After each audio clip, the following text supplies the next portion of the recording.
नमस्कार, स्वागत है आपका आज के खास और शुभ दिन पर जब हम बात करेंगे होली पर्व के एक अत्यंत महत्वपूर्ण पहलू होलिका दहन के बारे में। यह पर्व सिर्फ एक त्योहार नहीं बल्कि यह बुराई पर अच्छाई की विजय का प्रतीक है। होली की शुरुआत होती है होलिका दहन से और इस दिन बुराई का अंत और अच्छाई की शुरुआत होती है। होलिका दहन की धार्मिक मान्यता बहुत प्राचीन है और यह कथा हमें पुराणों में मिलती है। आइए जानते हैं इस पर्व की धार्मिक कथा के बारे में। होलिका दहन की कथा पुराणों में वर्णित है और यह हमें भगवान विष्णु के परम भक्त प्रहलाद की कहानी से जोड़ती है। कथाओं के अनुसार एक समय था जब हिरण्यकश्यप नामक एक अत्याचारी राजा ने यह आदेश दिया था कि कोई भी व्यक्ति भगवान विष्णु की पूजा नहीं करेगा, लेकिन उसका पुत्र प्रहलाद भगवान विष्णु का परम भक्त था और वह हर समय भगवान की पूजा करता था। राजा ने प्रहलाद को कई बार मारने की कोशिश की, लेकिन भगवान विष्णु की कृपा से वह हमेशा बच जाता।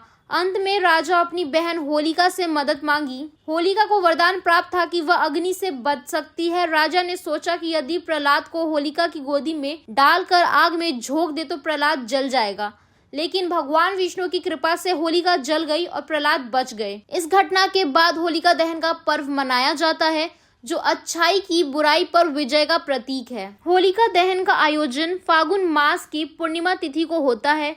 यह तिथि खास तौर पर प्रदोष काल में मनाई जाती है जब दिन और रात का मिलन होता है। इस समय लोग अपनी पुरानी नकारात्मकता और बुराई को जलाकर सकारात्मकता और अच्छाई की ओर अग्रसर होते हैं। होलिका दहन आमतौर पर खुले स्थानों पर किया जाता है जहां लकड़ियों से एक चिता बनाई जाती है। चिता पर गोबर से बनी होलिका और प्रहलाद की मूर्तियां रखी जाती हैं। इस दौरान पूजा का खास तरीका है जिसमें श्रद्धा भाव से पूजा सामग्री का प्रयोग किया जाता है। होलिका दहन में पूजा के दौरान रोली, माला, अक्षत, पुष्प, गुड़, नारियल और 5 फल जैसे सामग्री रखी जाती है। इन सामग्रियों को होलिका के पास रखकर एक विशेष पूजा की जाती है। पूजा में कच्चे सूत के धागे से होलिका के चारों ओर 7 से 11 बार परिक्रमा की जाती है। इसके बाद इन सभी पूजा सामग्रियों को होलिका में आहुति के रूप में समर्पित किया जाता है और जल अर्पित किया जाता है। इसके बाद होलिका की राख को लोग अपने माथे पर लगाते हैं जिससे मानसिक शांति और शारीरिक स्वास्थ्य के लिए लाभकारी माना जाता है। यह पर्व सिर्फ धार्मिक नहीं बल्कि इसमें एक वैज्ञानिक दृष्टिकोण भी छुपा है। होली वसंत ऋतु में आती है जो सर्दी और गर्मी के बीच का समय होता है।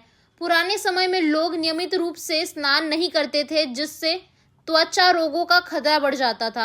हालांकि दहन के समय जलती लकड़ियां वातावरण में फैल रही बैक्टीरिया और कीटाणु को नष्ट करती हैं जिससे शरीर स्वस्थ रहता है। यही नहीं, होलिका की राख को शरीर पर लगाने से संक्रमण से बचाव होता है और यह एक तरह से प्राकृतिक इलाज है। तो यह था होलिका दहन का महत्व और उसकी धार्मिक एवं वैज्ञानिक दृष्टि। यह पर्व न केवल हमें बुराई से मुक्ति का संदेश देता है बल्कि यह हमें सकारात्मकता और स्वास्थ्य की दिशा में मार्गदर्शन कराता है। इस होली पर हम सभी मिलकर अपने जीवन में अच्छाई की विजय का उत्सव मनाएं और पुराने दुखों को जलाकर एक नया आरंभ करें।